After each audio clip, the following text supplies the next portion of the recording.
Hey guys, it's Jack, and I am sad. In light of the recent departure of Cornbread on season 14 due to medical reasons, I've been thinking about the impact of a queen like her leaving and how it's affected the show in the past. Cornbread wasn't the first queen to leave the competition due to injury, but I'm just hoping that she's the last. I have gone on and on and on about how much I love Cornbread, so if she's somehow watching this, just know I love you. I would love to work with you someday. You are just one of my favorite queens of all time. Injuries on Drag Race, or any reality TV show for that matter, is a production team's worst nightmare. I don't blame production for hoping for the best and just expecting nothing bad will happen, but after a certain amount of injuries, I feel like they should start to be more prepared for it. I want to go over the history of injuries on Drag Race and see where production screwed up, see where maybe the queen screwed up, and see what production can do in the future to make sure something like this never happens again. But first, I want to go over why these injuries matter, especially on a show like Drag Race, and what it means for the show overall. Part 1. Injuries lead to broken dreams and storylines. Injuries in reality TV shows happen a lot, and they almost always change storylines on the show. The most obvious reason it matters is for the safety of the contestant. I'm a fan of both Big Brother and Survivor, so seeing a contestant from Big Brother, Caleb Reynolds, go on Survivor, I was super excited. He, however, had to be medically evacuated because of an injury that could have cost him his life. Obviously, Survivor pushes contestants in ways that Drag Race could never, but we've still seen very life-altering injuries on the show. I'm going to be bringing up Eureka a lot in this video, because their injury is one of the most prominent on the show. Unlike Caleb Reynolds, Eureka wasn't close to losing their life, but they had to get surgery that affected the way they did everyday things. Season 10 saw them holding back a lot in the first half of the season, just making sure they don't get injured again. These reality competition shows are a dream for people, so seeing their dream get crushed and also having an injury on the side is so heartbreaking. Again, even more for Drag Race, because up until recently, I don't think anyone expected to go on the show with the possibility of getting injured. It's a very personal risk that I don't think people should consider taking when going on the show like Drag Race. But now it unfortunately can happen, and it's happening more frequently. And now to the more vapid reason. I care a lot about the queens, and I want to do a full video on just how much I care about them, but I also think a lot like a producer sometimes, and I care about the storylines too. 4 out of the 6 showcased injuries on the various seasons of Drag Race were with frontrunners of the show. Those being Eureka on season 9, Evie on season 11, Victoria on UK series 3, and now Cornbread on season 14. 3 of these 4 injuries ended in medical evacuation and completely changed the show. Eureka, though, is the most tentative out of the bunch, at least for season 9. I don't know if they were considered a frontrunner, but they were getting a lot of screen time that could have easily transformed into like a frontrunner energy. But with the injury, they were kind of taken out, and then they were given the frontrunner status on season 10. Evie had the luxury of a very quick recovery because they've been in this situation before, and it almost served as a storyline for her and even kind of helped her in the competition. Obviously, like, she didn't expect to get injured, and I don't think she wanted to, but the fact that it kind of pushed the narrative with her and Silky Alon really helped her be seen as more of an underdog, so I think this is the only injury that actually maybe helped a contestant on the show. For Cornbread, we've still yet to see a lot of the absence of her and how it's going to play out with all the other queens, but it seemed like she was one of the producers' favorites. She was given the first win of the season and given a ton of screen time, kind of driving a lot of the narrative of the season. She knows TV and she's going to be missed, but this most recent episode at least gives me hope that people can fill the giant shoes that she left. I feel like if she was still on the season up until this point, first of all, she would have definitely made it to the top 4, but I feel like the producers would have almost used her as like a crutch, like someone who they could always turn to drive the narrative. So with her being gone, unfortunately, people will still be able to divvy up the different screen times, and I think that it'll be a lot more diverse and people will get a lot more to say, even though Cornbread was just so good at driving that narrative. It's just a really interesting way to see the producers having to stay on their toes and make sure they're able to adapt with one of their standout queens not being in the competition anymore. On the contrary, we have UK Series 3. Oh boy. Victoria Scone, or Scone, I'm gonna say Scone because I'm American, for those who don't know, was the first AFAB queen on the show. AFAB means assigned female at birth. She is a cisgender woman who loves and respects the art form of drag, and that's all you need in order to be in a competition like this. Love drag for the art form, respect where it came from, and you're golden. And this was gonna be a big thing on Series 3. We've seen an amazing growth of representation on the show a little bit before Victoria with Gottmik and Kylie. Both of these queens were trans, and of course Gia opened the door for that. Just kidding, I'm kidding. The growth of trans contestants on the show is amazing, and it's allowed viewers who may not be too familiar with the topics to learn from them and kind of just get eased into it and understand how drag has evolved over the past couple years on TV. In comes in Victoria and now Maddie. Both of these queens shake up what the expectation of drag is now. It's a really interesting and welcome take that the show has kind of turned to, and it gets us on the right track to make drag a very mainstream and loved thing. We're seeing it a little bit with Maddie on the show, but we saw it a ton with Victoria on the 2 episodes she appeared on. In the first episode, she was hyped up to be the moment, showing the artistry of drag has absolutely no limits. She had an early feud with Crystal and just had like a warm energy all around. It was just so clear that they wanted her to be a frontrunner, and she just exuded that amazing energy until she needs slid right out of the competition. In the same episode, Electra Fence was also eliminated, so they were down a queen. From this unexpected departure being down a queen, they did a double Shantae to get everything back on track. Double Shantaes often come in handy when you're trying to balance out the season. Whether this is because of an injury leaving or a double sachet, it just serves as a way to keep the challenge numbers correct for what they planned out. And just as a side note, if season 14 already prepped for a 1 double Shantae with the chocolate bar, just be ready for another one in a lip sync. They're gonna try and gag us with it, but I kind of see it coming. So UK Series 3 had a double Shantae after Victoria leaving. They're back on track with all the challenges, all the queens are good, the numbers are good, until Rude decides to do a double sachet. Now we're randomly down a competitor again, and then they did a top 2 lip sync instead of a bottom 2 lip sync, and it just kind of it shook things up for no reason, and I think they could have stayed back on track if they didn't do another double sachet, but just for the TV for the moment, there was just so much going on in the season, and it all stemmed from Victoria kind of going too soon. Victoria left a hole in the season that couldn't properly be filled because her storyline was just so unique. It was so sad seeing her go, and the producers probably hated that she had to leave. But with her departure, the producers had to scramble to fix things, and every counteraction just sent the ship further off course. Anyone can be a victim to medical evacuation, and Victoria serves as an example of the producers needing to adapt if one of their chosen frontrunners goes home too early. They banked on the fact that Victoria would deliver on the season, and the episodes that she was in, she did, but when she was unfortunately taken out early, all the eggs that they put in her basket cracked, and they were left with a very chaotic season.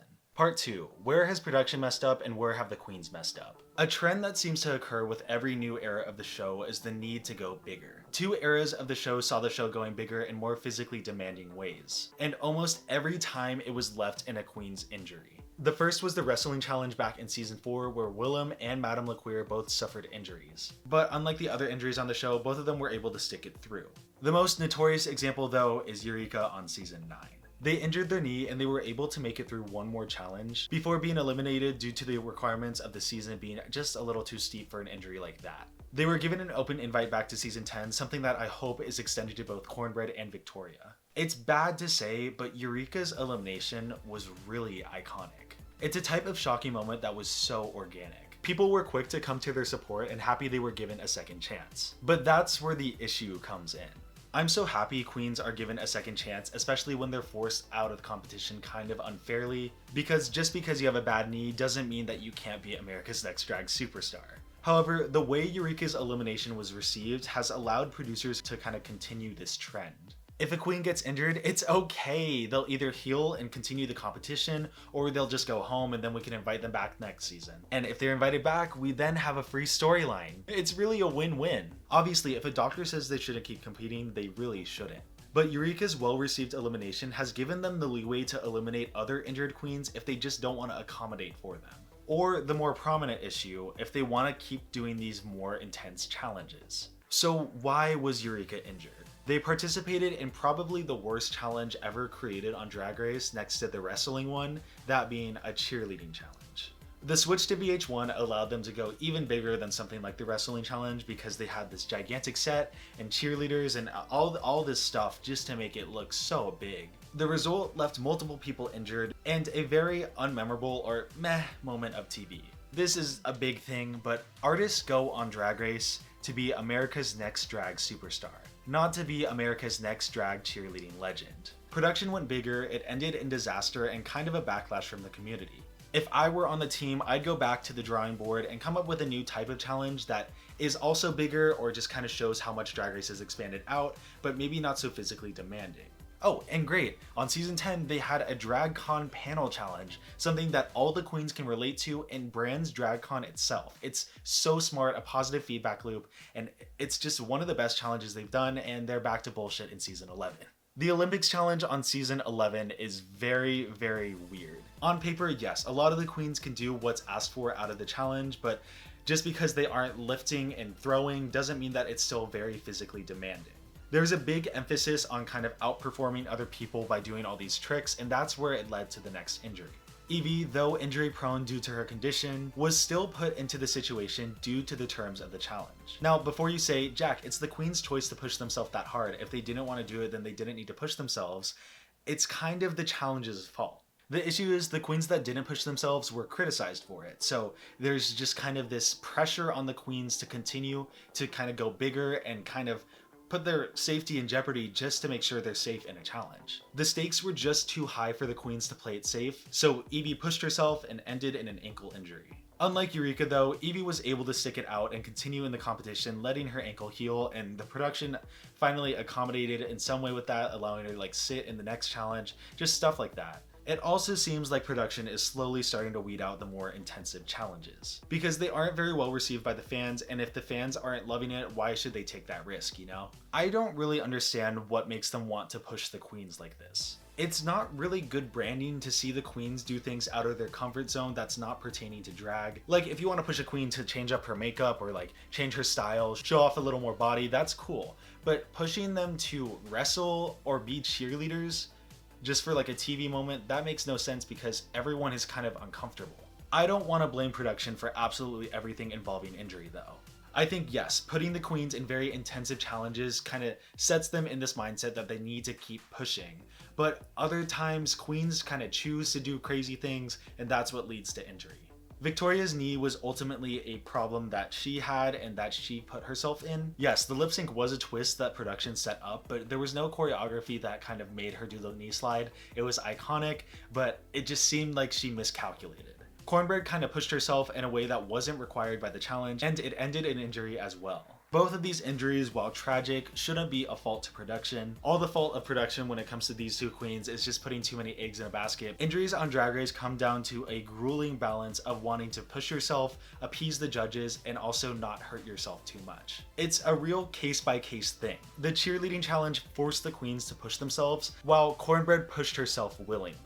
Each injury should be taken into account and see how production can improve, but sometimes it's just up to the queen's choice that got them in that situation. It's unfortunate, and I'm not blaming the queens for wanting to push themselves and make good TV, but it's just the truth. As a queen, know your limits. Know how far you can go with a challenge, and if you don't feel like your safety is a priority, make them aware. This can go for any competition, anything, literally anything where you feel like your safety is in jeopardy. Make sure the people above you are aware of that. You should never feel like your safety is in jeopardy for someone else's benefit. And if it is for a reality competition show, just remind them what can happen if someone does go home for injury. Storylines get messed up and a legal thing can even take place. Part 3. What can production do to prevent more injury? This is a shorter one, but I think it really needs to be said. Since season 12, I think we've gotten to the point where more referential and fun challenges have replaced the bigger and the crazier ones. Talking for myself, I would much rather see former queens come back like we just saw on the show than something like a cheerleading challenge. They're very fun and referential challenges that kind of build on the fan base and are very rewarding for people who have watched the show for a long time. But it's still in a way where other people who may have not seen past seasons can still enjoy it too. Production needs to be comfortable in knowing what works and working with that to come up with something new. I love that production tries to push the envelope of what they can do on the show, but sometimes the envelope gets pushed to the point where people ask, is this still a drag show? Again, the drag panel back in season 10 was an amazing challenge because it promoted DragCon, it showed a skill that the queens haven't shown off before, and it was just overall a very chill challenge that didn't have a lot of risk involved whatsoever, and it was really fun to watch because it made me want to go to DragCon. That's the creativity I want to see on the show. I don't need to see these queens pushing themselves to the point where they're like passing out. But I still think they could do a better job at adapting if one of their frontrunners goes home a little early. I think there's still some cases, even with non-injury disqualifications like Sherry Pie, where they put a lot of their eggs in one basket, and when that basket suddenly has to get evacuated or suddenly is disqualified, there go the eggs. And finally, I don't know if this is what's going on, but I want to make sure that production makes sure that the queens are comfortable doing the things they do. If production wants to explore these more extreme outlets again, okay, that's great, but just make sure the queens are happy and comfortable and willing to do this. It's much easier to change around one challenge if someone gets hurt than change around an entire season because someone gets hurt. Part 4, the concerning push for more in performance. This is more of a real life thing that I can see translating to Drag Race really soon, but I'm gonna let Morgan McMichaels talk about it first. I don't actually have her on it's a video. Hey y'all, it's Morgan McMichaels here, and check these videos out, and I will be right back.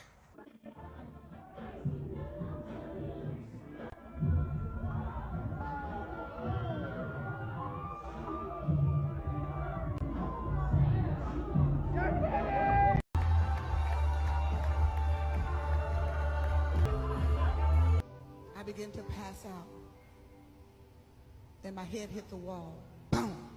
But I had a... Now, over the last 3 days, I've seen those videos come across my feeds in people's stories and on their posts, and there's a lot of controversy going on about those videos. One queen on fire, one queen falling from a second story, another queen face planting right into the concrete. When does it end? Where does the line draw for safety? This has been really controversial. Lots of queens, entertainers across the board have been talking about it. Lots of people in the fandom have been talking about it. Let me know what you think. Has drag gone too far physically? The push for more in drag performance has always been a topic that's brewing in the background, and I think with social media, it's only fueled the flames to the point where we're getting really dangerous. Everyone is trying to one-up each other, and I think that we're gonna get to the point on the show where it becomes dangerous too. There have always been insane stunts performed by queens that are iconic, but we shouldn't forget why a performance is so amazing. A performance is amazing because a queen embodies the energy and the essence of a song.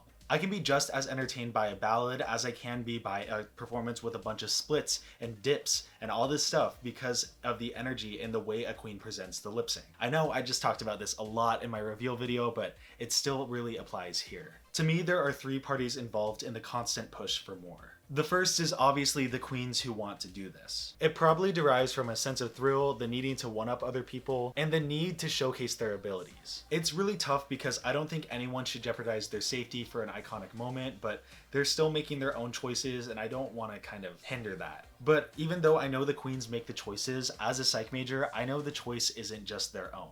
Party 2 is the fanbase / audience that is watching this performance. I'm not going to sugarcoat it. People who get bored watching ballads or don't think they're as entertaining for a lip sync, you do not appreciate what drag is. There's such a lack of appreciation for all types of performances and like where drag came from like performance wise that it just really frustrates me that people are like, oh, there were no splits in this lip sync. Boring. The queens now think that they need to pull out all these stunts in order to impress the audience who is expecting so much out of them. But as an audience, we should uplift all types of performances. Even though someone isn't doing a split or a dip or having like this crazy reveal for each performance, it doesn't mean that they aren't taking time to develop their craft. There's just such a pressure on queens in clubs or even on the show to kind of outperform other people, and that's pushing themselves a little too much. Party 3 is pertaining more to the clubs, but it could also translate to the producers in the future. Again, trying to prevent iconic moments from happening sucks, but sometimes those in charge need to put their foot down to make sure no one gets hurt. Putting their foot down could be for the safety of the queen, the safety of the establishment, or the safety of the people in the audience. Something like the fire skirts are amazing, they look great, but it could lead to such horrible outcomes if they aren't properly handled. Clubs, and most likely the show eventually, are going to need to take this into account because they could get in a lot of legal troubles. Ultimately though, I think it comes down to a struggle between the performer and the audience. We need to grow an appreciation for the talent it already takes to perform, and if someone goes above and beyond, that's great, but we shouldn't expect them to constantly be pushing the bar. If you're seriously out there getting bored of all these splits and tricks and wanting people to set themselves on fire just for your entertainment, please reassess what drag is and make sure that these queens aren't pushing themselves out of their comfort zones just to appease you. And again, let me say, if a queen wants to push themselves all on their own, that's great. And I think that's what is needed to kind of keep drag fresh and new. But it comes to a point where I don't want you to endanger yourself. I don't want anyone to hurt themselves in the process of trying to push the boundaries of what drag is. With the increasing amount of injuries on the show and the clips of people off the show being injured, I just want to make sure everyone's on the same page of having safety for the queens. We can still have amazing performances and challenges of queens without needing to put their safety at risk. I hope everyone is aware of that and makes it more and more vocal to the people who are in charge of these crazy things. The audience that is after these more crazy challenges or insane stunts shouldn't really be taken into account because it kind of lacks in empathy for the safety of the queens. I can't help but be shocked and amazed by these stunts like the fire skirts, but again, there's this thought in the back of my mind that I don't want the queens to get hurt. If a queen is fully willing to push themselves, that's amazing. But they still need to find a balance to where they're not hurting themselves or the people around them. But hey, all drag artists are basically superheroes, so I know they can find a way. Thank you guys for watching. I don't like taking a rougher tone for my videos, but I think it needs to be said because ultimately I care for all these queens and I understand to an extent what they're doing and like why they're doing it, and it's a very psychological thing because I am a psych major. Sorry, I'm just rambling at this point. I care for their safety, and seeing people go home and their dreams get broken because they're injured, or people in the club trying to perform and outperform and injuring themselves, I just feel for them because I know that want to keep pushing yourself and be that icon that you want to be, but it just worries me because I don't want them to get injured. I have more videos for you guys coming, so I'll see you soon. And finally, support your performers for what they do and appreciate what they do, and don't expect them to push the boundaries if they don't want to.